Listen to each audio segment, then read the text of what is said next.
Halo pemirsa RRI Net, kembali lagi di podcast Astacita RRI Net. Nah, kali ini bersama saya Mediana Adinda dan kita akan ngebahas satu topik yang sangat dekat nih dengan kehidupan kita semua nih. Nah, karena saat ini ya khususnya saat ini kita akan berbicara tentang layanan kesehatan. Dan seringkali ya memang kalau kita mengenal itu kualitas rumah sakit itu mungkin dinilai dari gedungnya, dari kelengkapan alat medisnya, atau ya dari statusnya sebagai rumah sakit rujukan. Namun, apakah fasilitas yang lengkap itu otomatis menjamin pelayanan yang berkualitas? Nah, inilah yang akan kita bahas hari ini ya dalam topik dari fasilitas ke pelayanan berkualitas. Dan tentunya Dinda tidak sendiri nih, karena sudah hadir bersama kita dua narasumber yang super kompeten. Sudah hadir bersama Dinda nih di sebelah. Ada yang pertama, ada Dr. Gigi Yusi Prastiningsih MM selaku Direktur Utama RSUD Arifin Ahmad Provinsi Riau ya. Selamat siang Mbak Dinda, selamat siang semuanya dari RRI Net, Astacita podcastnya RRI ya. Betul Kita sekali. bicara RSUD Arifin Ahmad. Oke, betul. Nah, dan yang kedua juga ada nih di samping yang tidak kalah cantik nih ya pada hari ini. Ada Dr. Nori Purnama SPP, dokter spesialis paru di Rumah Sakit Umum Daerah Arifin Ahmad ya. Benar. Oke, boleh Dok disapa dulu mungkin nih Dok. Ya, halo, selamat siang. Perkenalkan saya Dr. Nori Purnama, spesialis paru dari RSUD Arifin Ahmad Provinsi Riau. Oke, Siang, wow. sobat semuanya. Dokter kami loh, dokter kami. Iya, dokter luar biasa ya. Dan sebelumnya Dinda ucapkan juga terima kasih nih sudah sempatkan waktu untuk berkunjung ke RRI Pekanbaru. Nah, kita mungkin akan bahas sedikit ya dari topik kita pada hari ini, dokter-dokter nih. Kan topik kita hari ini dari fasilitas ke pelayanan berkualitas. Nah, sebenarnya nih menurut dokter-dokter, apa sih makna pelayanan kesehatan yang berkualitas dari sudut pandang masing-masing dokter nih, sebagai mungkin yang satu sebagai manajemen, yang satu sebagai dokter praktik ya. Oke, mungkin boleh dari Ibu Dokter Gigi Yusi dulu. Oke, kalau bicara pelayanan berkualitas, tentu pelayanan yang bisa memenuhi tingkat kepuasan dari masyarakat. Orang datang ingin berobat, goal standarnya adalah sembuh. Ya kan? Betul. Nah, begitu sembuh, dia akan ngomong, oh pelayanannya berkualitas, oh pelayanannya bagus. Nah, itu akan menimbulkan kepuasan tersendiri. Jadi bagi kami sendiri, pelayanan berkualitas di RSUD Arifin Ahmad, kami mempunyai tolak ukurnya, nilai ukurnya adalah indikator kinerja utama kami. Indikator kinerja utamanya adalah tingkat kepuasan pasien, tingkat kepuasan masyarakat. Dan saat ini memang untuk RSUD Arifin Ahmad berdasarkan sampel yang kami ambil untuk dilakukan penilaian dalam kategori baik. Dalam arti masih ada ruang untuk pengembangan untuk menjadi sangat baik. Nah, jadi kalau kriteria dari kualitas kepuasan pasien, kepuasan masyarakat, itu kriteria paling tertinggi adalah sangat baik. Dan kami saat ini di kategori baik. Kami didukung dengan hampir 200 dokter subspesialis dan dokter spesialis, dan ada peralatan-peralatan yang sudah canggih dan modern, dibuktikan dengan strata rumah sakit kami juga sudah kelas A. Nah, jadi kalau bicara pelayanan berkualitas, kami tentu berharap dengan dukungan SDM, sarana prasarana, tentu pelayanan yang kami sediakan akan berkualitas dan memenuhi tingkat kepuasan masyarakat. Itu kalau dari sudut pandang manajemen. Bagaimana kalau dokter? Iya kan? Iya, betul. Dari sudut yang pemberi pelayanan. Iya, betul. Gimana Dok? Oh iya, kalau menurut saya pribadi, yang dikatakan fasilitas apa tadi yang berkualitas ya, pelayanan berkualitas itu saya setuju dengan Dokter Yusi bahwa pelayanan yang berkualitas itu apabila pasiennya merasa puas, baik itu dari segi kesembuhannya, pelayanannya, ataupun semua yang dia rasakan ketika dia berobat ke rumah sakit. Nah, walaupun ibaratnya fasilitas kita lengkap, tetapi dengan pelayanan yang tidak baik, tentunya itu juga belum bisa dikatakan pelayanan yang berkualitas gitu. Oke, nah berarti memang dari baik itu dari dokter manajemen ataupun dari dokter sebagai pelayannya nih memang mementingkan point of view-nya pasien ya. POV-nya. Oke, nah jadi pelayanan yang berkualitas itu adalah yang memenuhi harapan masyarakat. Iya, betul. Nah untuk saat ini Arifin Ahmad ada di baik ya Kategori statusnya baik ya, di untuk kategori kepuasan baik. pasiennya. Wow, keren Iya. banget. Nah, Iya. untuk mencapai kategori baik ini nih, Dok, apa saja sebenarnya yang dilakukan sama Arifin Ahmad, dan mungkin tadi boleh juga dijelaskan sedikit nih, emang bedanya apa sih strata A, strata B, strata C gitu. Oke. Mungkin ada yang belum paham nih. Iya. Oke, kalau kami mengusahakan untuk memperbaiki pelayanan, tentu kami butuh saran dan masukan, butuh kritik yang bersifat membangun untuk kami harus membenahi pelayanan ini seperti apa. Yang kami jadikan acuan tentu mulai dari kanal-kanal pengaduan yang kami punya. Kami punya kanal pengaduan melalui website, kemudian melalui media sosial kami, ada Facebook, ada Instagram, ada nomor telepon pengaduan juga ada, bahkan kami membuat unit pelayanan pengaduan. Jadi unit Jadi dari pengaduan-pengaduan itu kami tahu apa yang kurang yang harus kami perbaiki. Untuk kemudian lagi selain itu selain dari pengaduan, kami juga melihat memang sebenarnya dari Google Review. Ya kan, kalau Google zaman Review kan, sekarang ya, Dok. ya Google Review itu kan ada pengguna layanan yang memberikan tanda bintang, ya Iya, kan. betul. Memang saat ini Google Review kami masih di bawah 4 ya, masih di bawah 4, tepatnya di 3,6. Tetapi dari 1.600 sekian review yang masuk, kami berusaha untuk memperbaiki apa-apa yang harus kami perbaiki. Itu dari segi bagaimana kita meningkatkan kualitas pelayanan. Diukur baik itu dilihat dari 9 unsur pelayanan. Mulai dari kesesuaian dengan standar pelayanan, jadi kami punya standar, kemudian ini sesuai nggak, itu kan di survei ya, diangkat gitu, sampai bahkan kemudahan dalam memberikan pelayanan dan adanya unit layanan pengaduan. Jadi sebenarnya kalau kepuasan pasien, kepuasan masyarakat itu sudah ada aturannya di Permenpan 14 tahun 2017. Di situ jelas bahwa ada 9 unsur 9 unsur yang diukur di pelayanan, di unit pelayanan. Nah, kemudian lagi kalau strata, sebenarnya Kemenkes saat ini sudah mengeluarkan aturan yang terbaru juga, cuma belum diberlakukan, bahwa tidak ada lagi pengklasifikasian rumah sakit untuk A, B, C, D. Nah, kalau A itu berarti yang rujukan utama ya, D itu biasanya rumah sakit atau klinik pratama, jadi klinik-klinik yang kecil dilihat dari jumlah tempat tidur. Dianggap A itu waktu jumlah tempat tidurnya lebih dari 250 tempat tidur. Di kami sendiri tempat tidur sudah 497. Jadi kami ditetapkan sebagai kelas A dari 4 Maret tahun 2024. Itu ditetapkan sebagai kelas A. Kemudian lagi kalau sekarang Kemenkes membuat dengan strata mulai dari tidak kompeten, kemudian dasar, muda, madya, paripurna. Nah, ada utama, utama, paripurna. Jadi ada strata lagi, dan itu masih kita nilai yang punyanya Arifin Ahmad di strata mana. Jadi ibaratnya gini, ada 24 jenis kompetensi, bisa saja penyakit paru misalnya di strata utama, tetapi kami misalnya penyakit THT baru di strata misalnya madya kayak gitu, bisa juga kayak gitu. Jadi kalau sekarang semuanya sama, A keluar dari rumah sakit ada rumah sakit kelas A, kalau besok enggak. Besok ke depannya dilihat per pelayanan. Jadi bisa pelayanan untuk ini RSUD Arifin Ahmad paripurna, tapi pelayanan untuk ininya utama, pelayanan ininya mungkin malah dianggap tidak kompeten. Oh, nggak bisa diterima pelayanan gitu, ternyata di RSUD nggak tersedia, misalnya jiwa misalnya kayak gitu. Nah, itu yang ke depannya kayak gitu. Jadi berarti tidak satu rumah sakit ya? Tidak satu rumah sakit per 24 lagi. kompetensi pelayanan.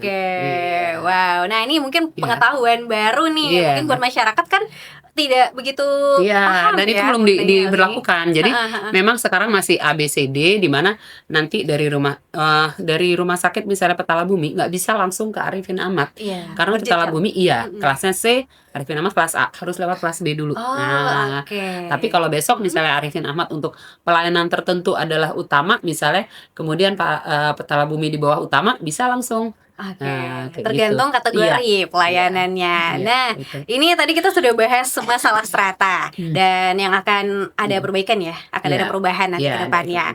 Nah, selanjutnya nih mungkin kita mau tanya sedikit mengenai kalau misalnya ngomongin rumah sakit, pasti fasilitas dan teknologi itu yang paling inilah ya, paling mendukung dalam peningkatan mutu dan kualitas pelayanan. Saat ini Arifin Ahmad sendiri itu adanya di apa saja fasilitas dan teknologinya, dan apakah ini untuk mencapai apa ya namanya mencapai satu titik itu apakah misalnya membeli satu fasilitas baru atau mengadakan satu alat baru itu berdasarkan kebutuhan masyarakat kah atau bagaimana nih Ya. Dok mungkin? Kalau sebenarnya seiring sejalan ketersediaan alat dengan kompetensi ya, kompetensi SDM-nya. Jadi kalau kami beli alatnya tapi kompetensi SDM-nya nggak ada, juga nggak akan kepake kan. Nah, Iya sih. ibaratnya seperti itu.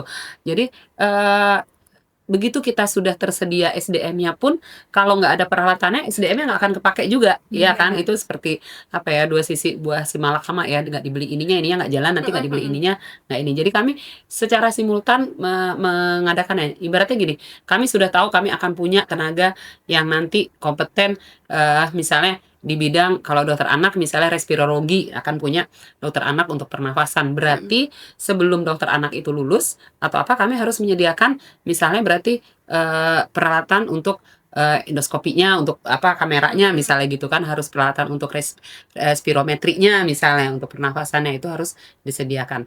Ketersediaan alat di Arifin Ahmad kita depend on user. Jadi jadi oke. usulan masukan tentu dari user. Dari sisi manajemen kami hanya akan mengkaji apakah memang ini dibutuhkan atau kemudian yang kayak tadi untuk strata kompetensi utama paripurna itu harus ada kriteria alat yang harus dipunyai. Betul. Jadi kami sampai di kriteria utama misalnya karena nggak ada alat yang untuk paripurna. Nah kayak gitu. Jadi udah ada list peralatan yang harus kami punyai. Itu yang kami usahakan untuk masuk dalam perencanaan, termasuk jumlah pasien dan jumlah rujukan. Jadi kalau kita banyak pasiennya tapi kita nggak punya alatnya, jadi dirujuk terus misalnya kayak gitu. Nah itu juga jadi prioritas kami untuk mengadakan peralatannya. Iya. Dan berarti memang ada banyak faktor ya. Iya. Dan salah satunya kebutuhan masyarakat. Iya. Karena dilihat dari jumlah pasien kan. Apalagi sekarang udah kelas A. Kelas A itu kan udah pintu akhir ya, nggak bisa lagi ngerujuk kemana-mana, nggak bisa nolak. Ya mau nggak mau ada beberapa yang memang harus kami penuhi. Betul. Kesediaan. Nah, Terutama kalau untuk ventilator. di paru sendiri bagaimana nih di Poliparu? Apakah juga sekarang gimana? ada peningkatan Iya. pembaharuan alat atau bagaimana mungkin Dok? Kalau untuk di Poliparu sendiri, untuk saat ini yang standarnya Udah terpenuhi ya. kita harus ada itu kita sudah punya, seperti misalkan spirometri. Pasien-pasien paru itu kan yang datang kita harus melihat bagaimana fungsi parunya.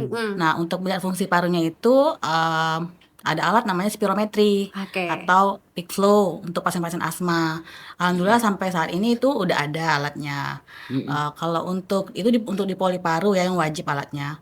Kalau untuk yang di lebih advance lagi ya itu tadi di ruang operasi ada kita punya alat bronkoskopi ya Dok ya. Bronkoskopi ini dia seperti kamera, tapi dia itu bisa masuk ke dalam saluran pernapasan untuk melihat bagaimana saluran napas dan percabangan yang ada di paru itu. Itu juga ada kita yang untuk anak sudah punya, yang untuk dewasa juga sudah punya. Bronkoskopinya. Berarti Bronkoskopinya. beda ya? Untuk anak dan dewasa Iya, beda berarti. itu dari Dok, ya? segi ukurannya kan Jadi kita kayak tahu pakai juga. gini lah ya, Ya, ini pakai seperti strap kabel. ini. Iya. Jadi dia itu seperti kabel. Nanti di ujung kabelnya itu ada kameranya. Nah, kemudian dimasukin melalui mulut ke batang tenggorokan atau trakea, baru ke saluran pernapasan. Saluran pernapasan itu kan banyak ya, Mbak ya, ada 23 cabang. Wow. Nah, itu yang bisa dimasuki oleh saluran bronkoskopi tadi. Makanya beda ukurannya karena paru-paru anak sama dewasa beda ya. Dok? Saluran pernapasan pada anak kan itu relatif lebih kecil dibandingkan yang dewasa. Jadi ukuran selang bronkoskopinya juga lebih kecil yang untuk anak-anak yang pediatrik itu. Kalau misalnya paru ini kan kita ingat zaman-zaman COVID ya Dok Iya. ya. Berarti ventilator juga udah pasti banyak lah ya kalau di RSUD harus paling banyak mungkin se-Riau kali ya Dok ya. Kalau itu gantung. Karena kan banyak kebutuhan kemarin ya Dok ya, zaman-zaman waktu COVID apalagi ya Dok ya. Kalau untuk di paru sendiri itu kita juga ada ruangan khusus paru RICU ya Dok. Iya. Jadi pasien-pasien yang butuh ventilator dengan gangguan masalah utamanya di pernafasan itu dia terpisah dengan dari pasien ICU. yang lain. RICU namanya Respiratory Intensive Care Unit. Oh, berarti kalau di RSUD ada NICU, ada ICU, Iya, ada RICU juga. Ada ya? RICU, Oke. ada NICU untuk Iya. neonatus kan. 5 ya sekarang ya Ricu ya. RICU-nya ada 5 Bu. Lima ya. Iya benar. Oke. Nah, ini menjadi kelengkapan dari RSUD Iya, Arifin Ahmad betul. sebagai Dan ini jangan rumah lupa sakit A. karena dengan bronkoskopi itu kemarin Dokter Nori berhasil mengambil paku ya. Aku Paku yang masuk sampai ke paru-paru. Paku, bukan gulai paku ya, paku beneran. Paku Kok bisa beneran. tuh? Gimana ceritanya, ya, Dok? Iya, Dok ya. Iya, jadi waktu itu memang ya, ini kasusnya sangat unik juga ya dok Iya. ya, Gimana Ibu itu? ya. Biasanya kan ini kan kalau tersedak paku kan, Iya. tersedak paku lagi. Ah, Kayak Harusnya disangkat kan, ya. iya, harusnya kan ke UGD ya Bu. Iya, iya. UGD. Ini datangnya ke Poli Bu. Oh, datanya ke Datang ke Poli dengan santai aja gitu lah. Dikira nggak apa-apa gitu Dikira ya. nggak apa-apa. Pas tanya, ini kenapa keluhannya apa? Ada yang mengganjal kayak gitu kan. Oh iya, kemarin saya tersedak paku. Langsung Kenapa? kaget. Dokternya yang kaget. Kenapa bisa makan Dianya biasa aja Bu, kitanya yang kaget kan. Iya, kita Kok bisa gitu kan. Ya itulah dia cerita. Jadi waktu itu bapaknya lagi benar di kamar Mari. kamar anaknya. Oh. Nah, jadi Jadi itu ada 3 paku Bu ternyata. Oh, 3. 3 paku diletakkan di gigi. Wah, berarti- Nah, jadi yang satu nyangga kah? Maksudnya kenapa? Jadi kayak dia gigit dia maku. kan dia Oh, gitu, dia kan bukannya ditaruh, Ya. digigit. kayak Oke, kita mau pasang Nah, apa kayak kita masang jilbab, ya, kan di gini kan. gigi Nah. gitu. Terus ditaruhlah 3, satu ditokoin ke lemarinya, satu lagi entah kemana lah kan Bu, yang Iya. satu lagi itulah yang tersedak itu Ya sama Allah. bapaknya. Iya. Waduh, terus itu akhirnya ditangani dengan bronkoskopi tadi ya? Iya. Ya, alhamdulillah dengan alat bronkoskopi kita bisa mengeluarkan pakunya yang udah 9 hari ada di dalam paru bapaknya. Baik. Udah berkarat ya, Udah berkarat Bu, waktu kita pertama kali lihat itu Heeh. pas kesenggol sama alat itu dia karatnya itu udah keluar. udah rontok gitu dia. Aduh, masuk ke dalam. Dari serpihannya gitu. Berarti lebih berat nih, harus dicari-cari juga serpihannya dok berarti. Oh, Ikut itu nanti kita bilas. Oh. Jadi nanti melalui jadi melalui selang bronkoskopi itu bisa kita masukkan juga cairan untuk membersihkan paru. Oh, berarti Bisa. kameranya itu bukan hanya untuk melihat ya Iya, dok benar. Jadi bronkoskopi ini tujuannya untuk mendiagnostik udah sama untuk terapeutik. Nah, Oke. jadi untuk mendiagnosis mencari tahu ini penyakitnya apa, untuk terapeutik yaitu tadi untuk misalnya pasien-pasien ICU yang sudah rawatan lama, dahaknya itu kan banyak biasanya karena betul. cenderung tirah baring. Nah, itu kita bisa bantu menggunakan alat bronkoskopi untuk melakukan bilasan agar dahak-dahaknya itu mudah dikeluarkan. Jadi nanti ketika dibilas pakai NaCl, disedot juga bisa dengan alat bronkoskopi itu, Mbak. Oke, nah ini saya kira cuma kamera untuk lihat doang, Iya. ternyata bisa Ada ditangani fungsinya juga. untuk Oke, wah terapinya. menarik sekali. Semoga bapak tadi udah sembuh ya, Ya, dok ya. alhamdulillah udah Alhamdulillah pulang. ya. Ya, semoga tidak ada lagi kasus-kasus serupa. Iya. Semoga pada berhati-hati ya. Amin. Oke, ini mungkin sebelum kita sebelum kita lanjut ngobrolin Iya. seputar fasilitas dan kembali ke pelayanan yang berkualitas tadi ya dok ya, kita akan jeda sejenak. Nah, dan tadi kita sudah juga cerita-cerita dikit seputar pasien Iya. di Arifin Ahmad yang ternyata ada banyak kasus dan juga kebutuhan yang ada di masyarakat itu sangat banyak, dan tentunya ini menjadi dorongan tersendiri bagi penyedia pelayanan kesehatan untuk terus meningkatkan kualitas Iya, diri. Nah, nanti kita akan kembali lagi tentunya ya dalam podcast Astacita RRI Pekanbaru.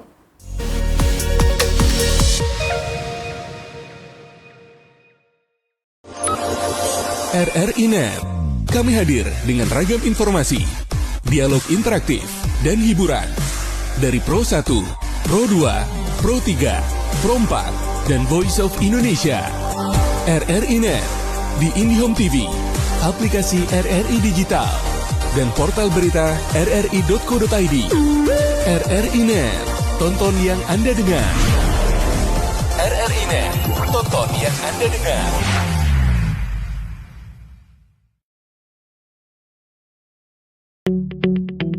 RRI Digital dengan tampilan baru, berbagai konten kolaborasi dari berbagai program nasional, termasuk siaran visual langsung, siaran radio langsung, daftar putar musik, podcast, berita video, dan berbagai fitur interaksi pengguna dalam permainan. Berbagai konten menarik seperti suka, komentar, dan berbagi, serta obrolan langsung dengan penyiar dan pengguna. Pesan langsung dan fasilitas obrolan pribadi antara pengguna aplikasi juga tersedia. RRI Digital tersedia di Google Store. RRI Digital.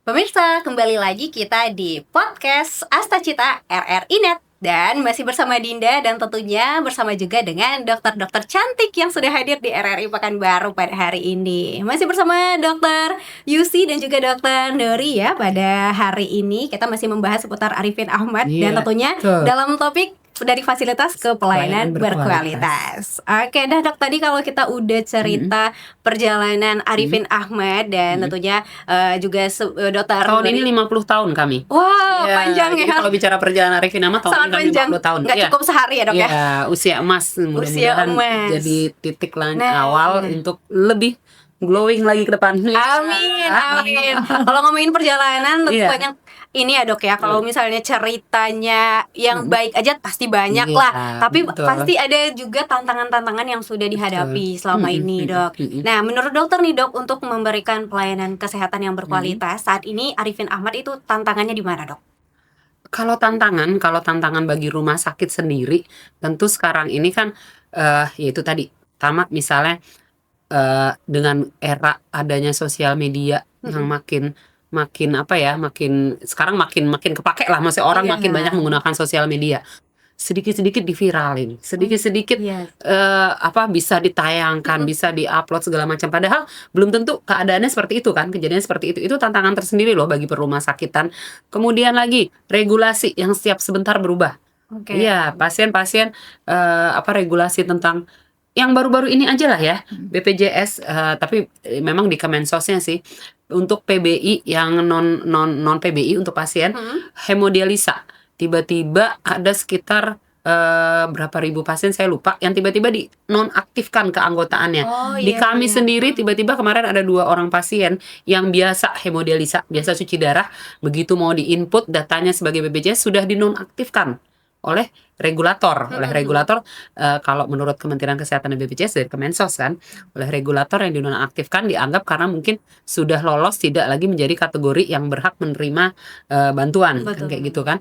Tetapi itulah yang jadi tantangan tersendiri di rumah sakit. Di sisi lain rumah sakit nggak boleh nolak pasien. Nah, jadi si pasien datang nggak punya jaminan, dia nggak bisa bayar, nggak ada jaminan sama sekali, dia umum juga nggak bisa. Di sisi lain rumah sakit nggak boleh nolak. Nah, terus yang tanggung jawab siapa? Betul. Iya kan? Jadi bingung ya. Iya. Jadi memang rumah sakit, apalagi rumah sakit pemerintah, bicaranya nggak bisa profit oriented aja kan. Bicaranya pasti ada unsur sosial yang harus kami kedepankan. Tetapi kami kan juga bukan dinas sosial yang bisa mengakomodir semuanya.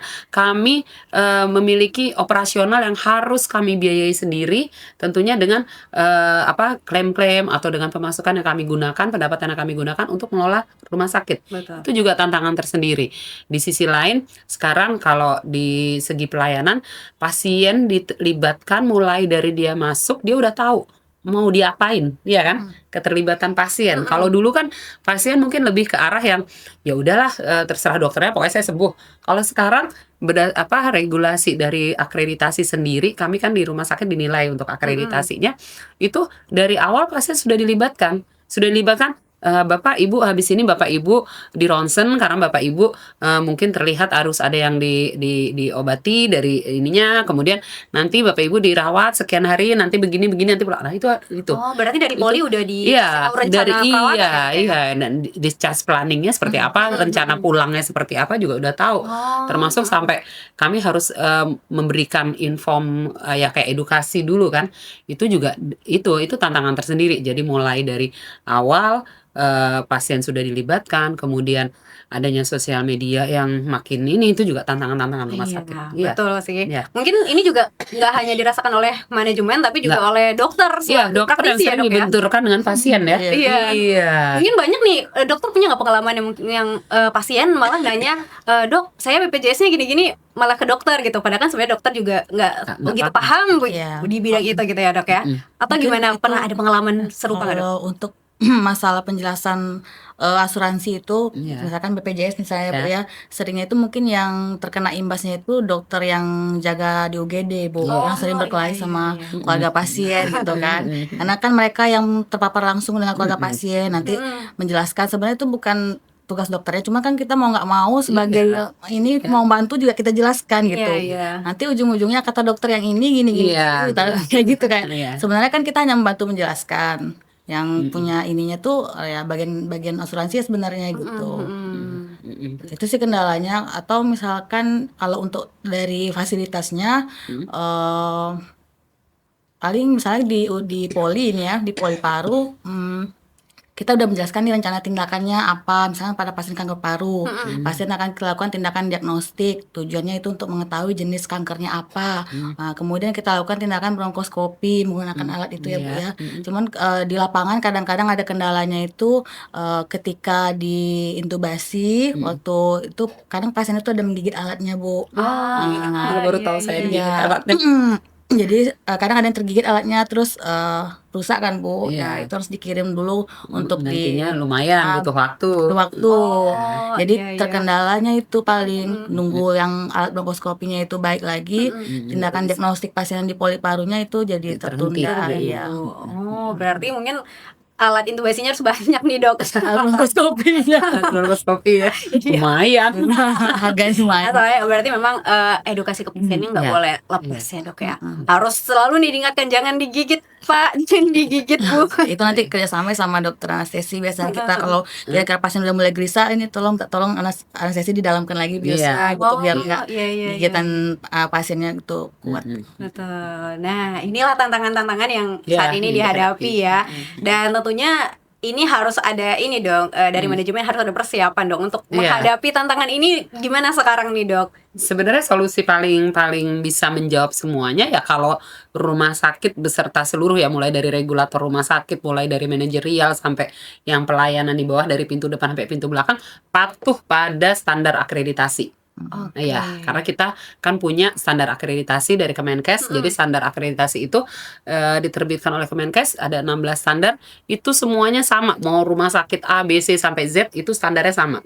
Begitu kita patuhi itu, insya Allah tantangan-tantangan itu bisa kita hadapi. Misalnya diviralin, oh di IGD nggak dilakukan tindakan, padahal kami melakukan tindakan. Buktinya apa? Buktinya ya ini lembar yang tadi saya bilang, ada lembar informasi, ada lembar apa sudah ditandatangani oleh pasien, atau kemudian di rekam medisnya sudah dilihat ada SOAP-nya, ada segala macam ya, sudah lengkap. Kami sudah melakukan. Nah itu kalau kita patuh dengan standar-standar akreditasi, begitu itu kita skip, ya udah nggak ada bukti kan, kita sudah melakukan pelayanan yang benar, iya kan? Jadi itu adalah salah satu cara untuk menjawab. Sekarang kalau regulasi ya kami nggak bisa ngapa-ngapain kan, kayak tadi saya bilang regulasi yang setiap sebentar berubah, ya kita tetap harus patuh lah pada yang membuat regulasi. Itu yang kita masih nggak bisa ngapa-ngapain. Kalau tantangan yang lain kita bisa menjawab dengan kita patuh pada standar akreditasi. Oke, nah kalau misalnya perkara di IGD nih yang tadi disinggung oleh Dokter Nori, sebenarnya untuk triase IGD ini kan masih menjadi ini ya, masih menjadi edukasi masyarakat masih yang harus terus masih dijelasin. jadi PR gitu ya dok ya. Jadi baru kejadian 2 hari yang lalu di IGD kami juga seperti itu. Jadi pada saat ada pasien masuk, kan sebenarnya ada kriteria sekarang kayaknya bertambah ya, 144 penyakit yang nggak bisa langsung di rumah sakit. Dia bisanya di pelayanan pertama. Pasien datang dalam kondisi yang sebenarnya dia tidak harus IGD. Jadi kalau jadi IGD datang itu kan kalau tiba-tiba akut ya, tiba-tiba kesakitan, tiba-tiba apa bisa kita ambil tindakan. Ini sudah diambil tindakan, sudah dihilangkan rasa sakitnya, sudah apa? Kami menyarankan untuk pasien pulang masuk lewat poli. Ya, kayak gitu kan. Nah, pasien agak nggak terima karena bilang saya udah datang dari jauh, saya mau dirawat seperti ini gitu. Nah, sebenarnya kuncinya balik lagi komunikasi kan. Jadi kita nggak nyari siapa yang salah, siapa yang benar. Dari pihak kami pun juga harus memperbaiki mungkin cara komunikasi kami atau kemudian cara memberikan edukasi. Yang jelas memang ada kasus-kasus yang kami nggak bisa ngapa-ngapain. Kalau kami terima, kami yang kena tadi yang kami bilang tidak bisa diklaim, kami tidak bisa mendapatkan penggantian biaya dari bahan habis pakai atau obat yang kami pakai. Tapi di sisi lain kan pasien nggak mau tahu. Saya datang ke rumah sakit, saya harus berobat, sakit saya emang hilang sekarang, tapi saya tinggal jauh, saya mau dirawat. Nah itu kan nggak bisa juga sebenarnya kayak gitu kan. Iya. Jadi ada hal-hal yang kayaknya masyarakat juga harus diedukasi terus-menerus, diberikan informasinya. Di kami pun mungkin harus memperbaiki cara kami komunikasi. Oke, Gitu. nah jadi memang selain edukasi ke masyarakat, juga RSUD juga Iya. selalu membenah diri Iya. untuk berkomunikasi dengan baik ya. Iya. Karena memang pelayanan yang berkualitas tadi memang harus dari hati ya Iya, dok ya. betul. Nah kalau kita ngomongin Astacita nih dok, nah saat ini dok dalam konteks penguatan layanan publik dan juga Astacita, langkah konkret apa nih yang dilakukan oleh RSUD Arifin Ahmad saat ini yang menjadi fokus dari peningkatan pelayanannya? Baru tadi pagi kami mengadakan kegiatan forum konsultasi pelayanan publik. Oke, Jadi gimana tuh kami, dok? kami mengundang stakeholdernya kami mengundang pihak-pihak yang selama ini memberikan masukan, kerjasama dan segala macam, mulai dari pendidikan, karena kami rumah sakit pendidikan, Oh, iya, institusi betul. pendidikan kami undang, kemudian organisasi perangkat daerah, OPD lain di Pemprov yang berkaitan dengan RSUD seperti misalnya inspektorat, kemudian dinas kesehatan itu kami undang. Rumah sakit lain yang swasta, Pekanbaru juga kami undang. Kemudian tadi juga kami mengundang dari perwakilan masyarakat seperti dari LSM, kemudian dari media juga kami undang, itu untuk memberikan masukan kepada kami. Oh, Bagaimana pelayanan oke. publik yang kami lakukan. Itu salah satu cara yang kami lakukan untuk perbaikan pelayanan publik kami. Dan tentunya di sisi lain saya juga mengaktifkan tim-tim di media sosial, di sosmednya kami, untuk selalu memberikan kayak inilah, RSUD kan udah bisa nih ngeluarin paku loh 2 inci loh, ya kan?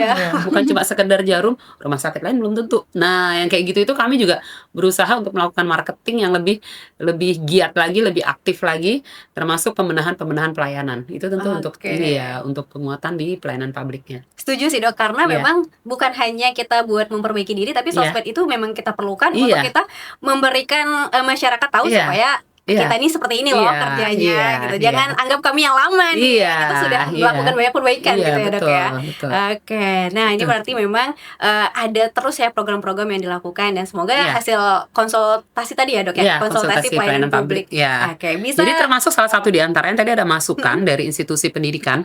Jadi kalau peserta didik, kalau mahasiswa kan mau mengambil studi atau mengambil masa pendidikan di RSUD, kan kami wajibkan untuk vaksin kan. Oke. Nah, diberikan vaksin hepatitis, vaksinasi gitu.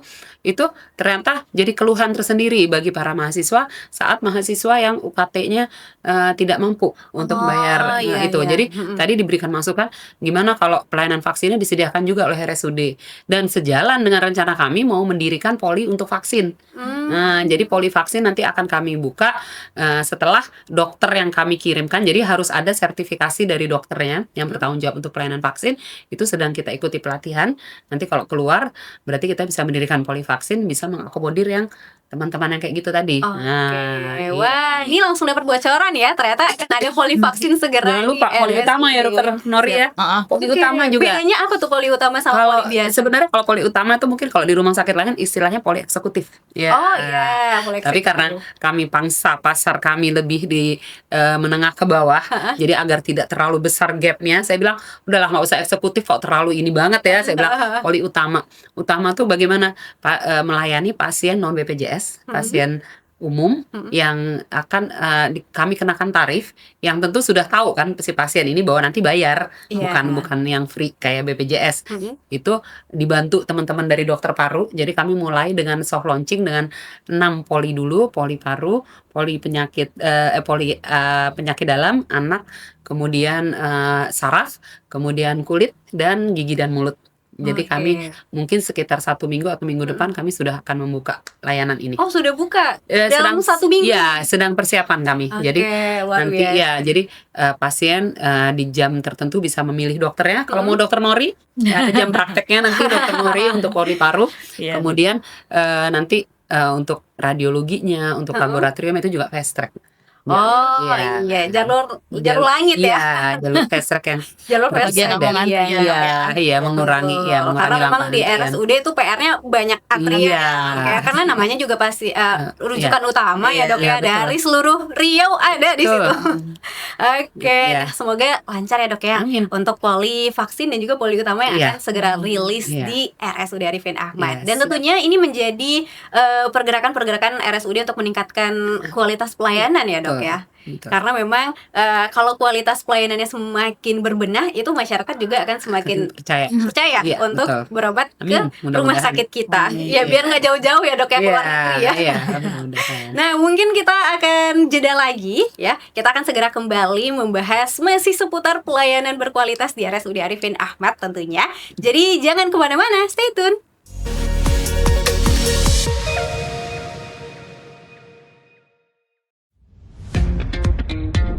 Selamat datang di era digital baru. RRI News kini hadir di genggaman Anda dengan aplikasi mobile terbaru. Temukan berita online terkini, cepat, dan terpercaya langsung dari perangkat Anda dengan fitur pembaruan berita real time dari aplikasi mobile RRI News. Anda tak akan pernah ketinggalan informasi.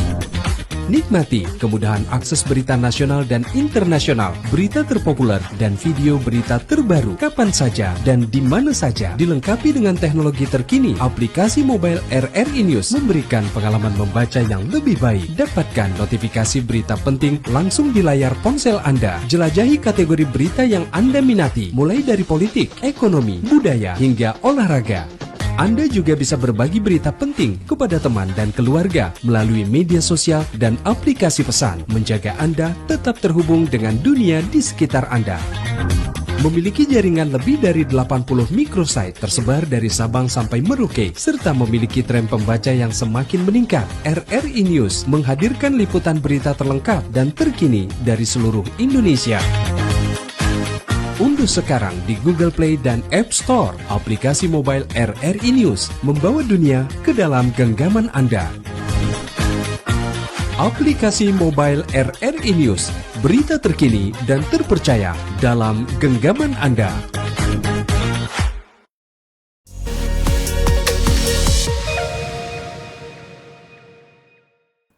Kembali lagi di podcast Astacita RRI Net. Dan kita masih bersama dengan dokter-dokter dari RSUD Arifin Ahmad. Ada Dokter Yusi dan juga Dokter Nori di sini.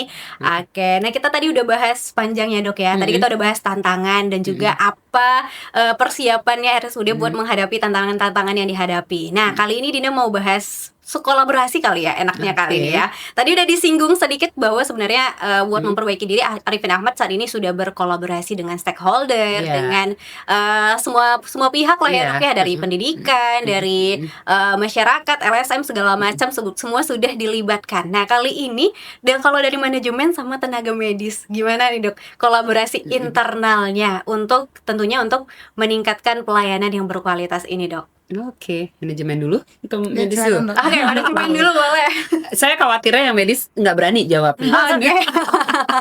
Oke, kalau kolaborasi kami tentu harus seiring sejalan kan. Betul. Tidak ada satu lebih membutuhkan dari yang lain. Kami sama-sama saling membutuhkan. Jadi kalau di rumah sakit ini mungkin teman-teman juga sudah banyak yang tahu kita ada komite-komite, ya kan? Kalau untuk tenaga medis sendiri komite medik kami punya. Kemudian untuk tenaga keperawatan ada komite keperawatan. Untuk tenaga penunjang seperti radiologi, gizi dan laboratorium segala macam itu namanya komite tenaga kesehatan lain. Nah, dari komite-komite itulah kami saling bekerja sama, saling berkolaborasi tadi. Dan itu memang kayak komite medik, di situ ada subkomite etik, ada subkomite kredensial, ada subkomite mutunya. Jadi di situ dokter-dokter dinaungi melalui komite medik. Dan untuk pendidikan sendiri kami ada namanya Komite Koordinasi Pendidikan, Komkordik, yang jadi jembatan antara rumah sakit dengan institusi pendidikan. Jadi jembatan antara manajemen dengan dokter melalui komite medik. Di komite medik terdiri dari kelompok-kelompok staf medis, KSM. Nah, jadi ada KSM, Dokter Nori anggota dari KSM baru. Kemudian ada dari KSM-KSM yang lain. Dan media yang paling mudah sebenarnya untuk komunikasi kalau zaman sekarang PAG, ya kan? WhatsApp group. Itu udah sangat efektif sekali. Semua bisa langsung sampai ya. Semua bisa langsung sampai. Mulai terkait layanan tiba-tiba nggak ada obat, misalnya itu disampaikan di di WA group. Kadang-kadang memang sedikit aduh ini grup ini kok barbar banget ya, kayaknya ini banget. Tapi memang itu salah satu media komunikasi yang paling cepat untuk menunjukkan kolaborasi dan koordinasi di antara. Oke. Gimana Dokter Nori? Kalau Dokter Nori gimana? Ya memang kalau dilihat kadang di WA grup itu agak benar kata dokter ya Iya, dok, iya. agak barbar gitu kan, kaget-kaget di foto ini foto itu. Iya, Ada, iya.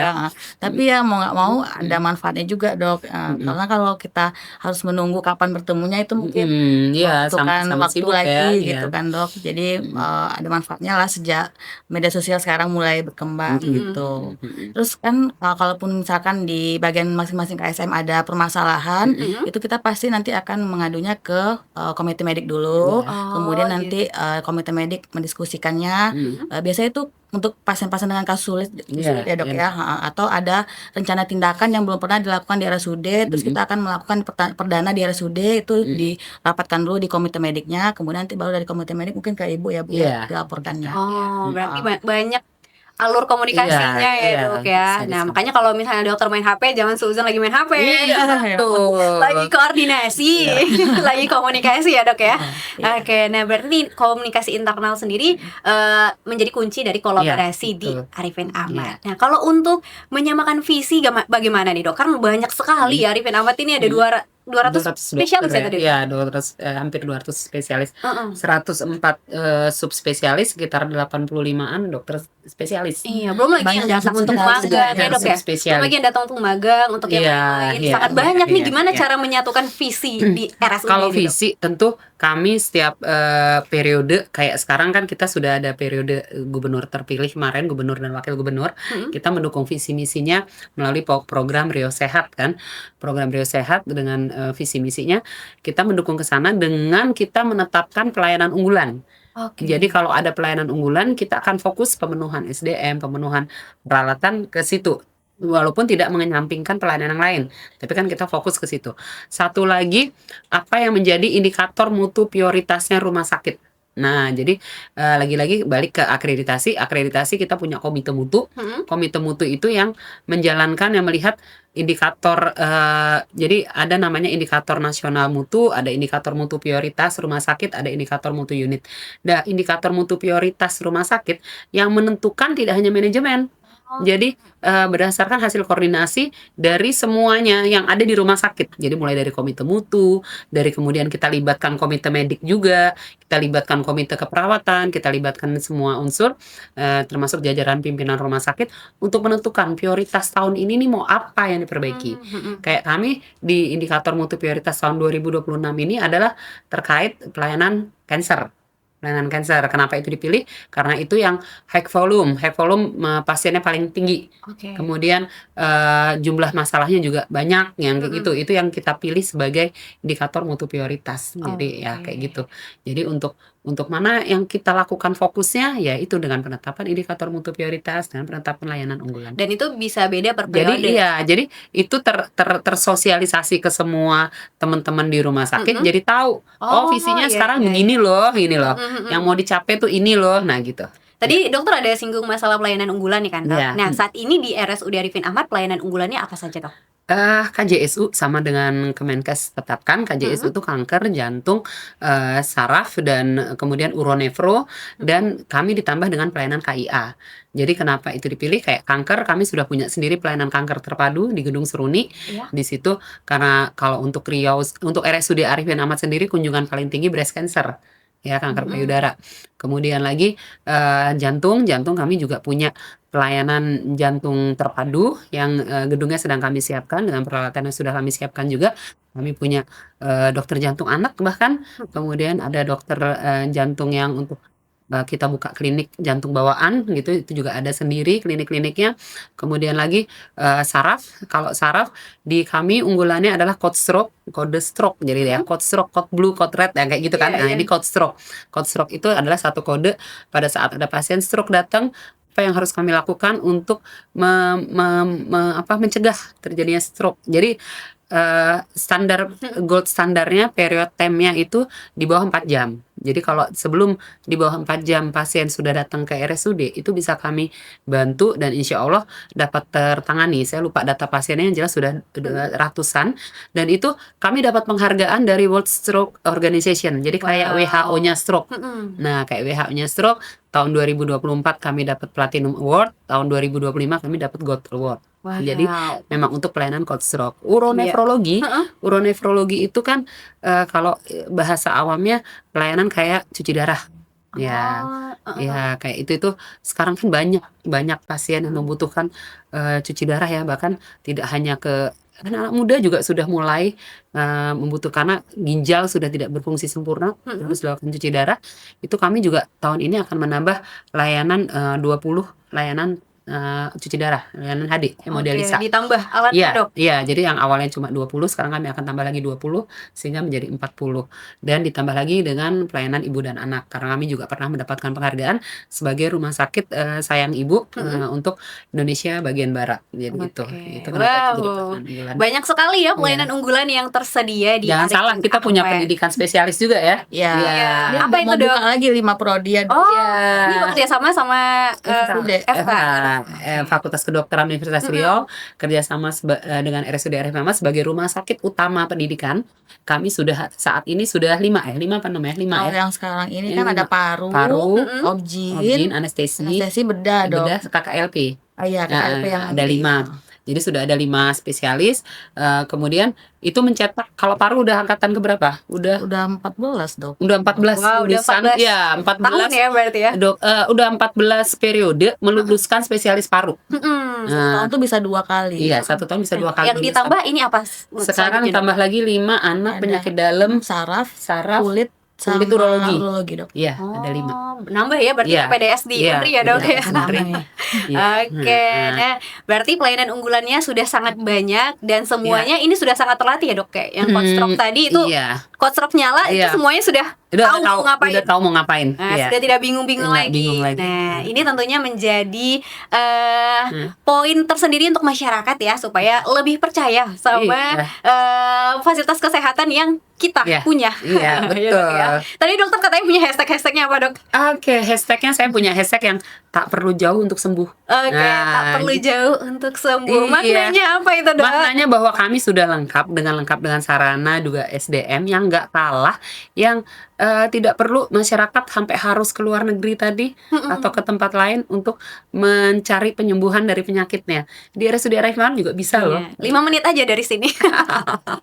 Oke, nah semoga bisa selalu banyak bertambah ya, Dok ya, pelayanan unggulannya. Kalau bisa semuanya jadi unggulan ya, Dok ya. Menarik nafas. Iya. Nah, kalau untuk saat ini tadi kita sudah bahas seputar pelayanan unggulan, terus juga kolaborasi dan bagaimana cara dokter menyamakan visi ya, mungkin sama semua anggota yang ada gitu kan. Nah, mungkin setelah tantangan nih, Dok, kita mau bahas menurut dokter nih apa ya indikator yang bisa langsung dirasakan masyarakat kalau misalnya pelayanannya berkualitas. Yang saya bicarakan di awal tadi, apa feedback kepuasan mereka masyarakat biasanya? pasti. Oh, Iya bentuk kan? feedbacknya Iya. biasanya gimana tuh, Dok? Iya, kalau kepuasan masyarakat tentu ya memang sih kalau puas kadang-kadang orang nggak langsung bikin di Google review kan. Iya. Ya begitu ada keluhan baru bikin di Google review. Iya kan. Tapi sebenarnya kita melihat dia puas atau tidak juga dari berulangnya dia berobat. Iya kan. Kalau dia balik lagi kemudian kecuali memang dia dalam periode rawatan ya. Kalau periode rawatan ibaratnya besok kontrol lagi, itu memang masih ya. Tapi kalau dia mempercayakan untuk kembali lagi berobat, berarti memang kita sudah berhasil memenuhi tingkat kepuasan yang diinginkan. Oke, betul. Iya. Dengan apa ya pengobatan Iya. berbeda case Iya, ya, Dok, ya. iya. Oke, dan itu sudah banyak ya tentunya ya. Saya nggak kedata lagi deh berapa jumlahnya. Saking banyaknya Iya. rekam medis yang ada Iya, di betul. RSUD Arifin. Kami baru pemusnahan sedang dihitung 2 juta resep. Bayangkan 2 juta resep. Saking banyaknya Itu tahun pasien. berapa itu, Dok? 2012 sampai 2020.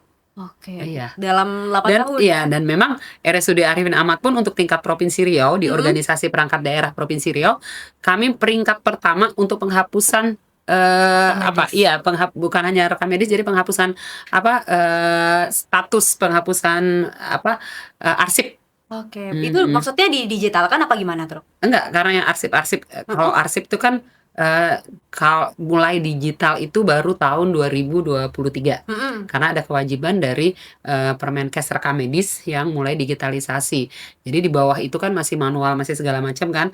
Tapi kami fokus, kami komit untuk melakukan penghapusan arsip itu secara teratur. Jadi kan ya kalau rekam medis kan, kalau rekam medis yang manual itu harus disimpan sampai 5 atau 10 tahun ya, saya lupa. Tapi kalau digital tuh 25 tahun dia harus tersimpan. Itu kita lakukan pemusnahan, dan bahkan RSUD itu tadi peringkat pertama di Provinsi Riau saking banyaknya.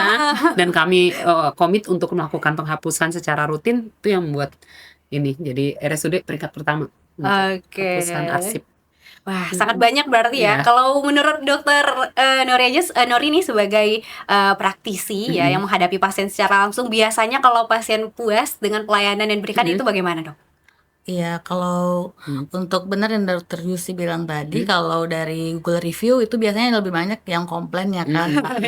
Paling yang bisa kita evaluasi waktu kita di poli. Nanti kita ketemu lagi sama pasien A, pasien B berulang gitu kan, Bu. Nanti kadang udah kita PRB kan nih kan, Bu. PRB nanti pasiennya minta lagi, Bu saya berobat ke sini aja lah. Ya, udah kita rujuk balik balik lagi gitu. Balik lagi ternyata dia banyak ke kami. kayak gitu. Iya. Ini indikatornya kalau pasien benar-benar puas dengan pelayanan.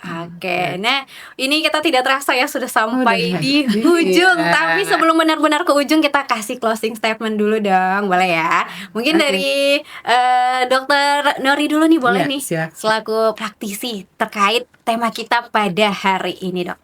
Ya, untuk masyarakat Riau mungkin memang pandangan orang ke RSUD itu agak banyak negatifnya ya, Dok ya. Tapi itu kan dulu. Insya Allah sekarang itu kita sudah banyak berbenah dari segi pelayanan, fasilitas dan lain sebagainya. Jadi jangan underestimate dulu ke RSUD. Boleh coba datang ke UGD ataupun ke Poli, nanti ketemu sama dokternya dan para perawat yang lain. Oke, tapi kalau bisa jangan sakit ya. Jadi main-main Kalau aja. bisa sehat terus. Oke, terima kasih dokter. Semoga semakin banyak yang percaya ya, Dok ya. Nih, selanjutnya ke Ibu Dir kita. Oke, kalau bicara dari fasilitas ke pelayanan berkualitas, kami sedang komit untuk memperbaiki pelayanan. Tadi beberapa sudah saya sampaikan, apalagi di tahun emas RSUD Arifin Ahmad ini, kami juga akan membuka unit pengelolaan darah. Jadi kalau pasien butuh darah, nggak perlu lagi ke PMI, bisa dilakukan di kami. Kemudian lagi, tadi kan boleh datang ke RSUD tapi nggak sakit, misalnya MCU, medical check up. Betul. Kita juga akan membuka unit layanan medical check up yang terpisah sendiri, jadi nggak gabung dengan pasien-pasien yang lain. Kan namanya MCU kan sebagian besar pasien kan sebagian besar membutuhkan MCU dalam kondisi sehat ya. Dia kalau campur dengan yang lain kan agak yang gimana, itu kita akan membuat juga. Jadi kalau closing statement saya yang tadi, tidak perlu jauh untuk sembuh, dan at least RSUD Arifin Ahmad nggak ketinggalan sama rumah sakit lain cetas. Oke, wow, super sekali. Terima kasih banyak nih atas insight berharganya ya, Dokter Yusi dan juga Dokter Nori pada hari ini. Semoga dari perbincangan kita di hari ini semakin banyak pasien-pasien yang percaya ya dengan kompatibilitas ya dengan kompetennya Rumah Sakit Arifin Ahmad saat ini, karena sudah sangat banyak berbenah ya, sesuai juga dengan cita-cita. Dan tentunya pemirsa, terima kasih atas kebersamaannya dan sampai jumpa di podcast Asta Cita RRI selanjutnya. Bye bye.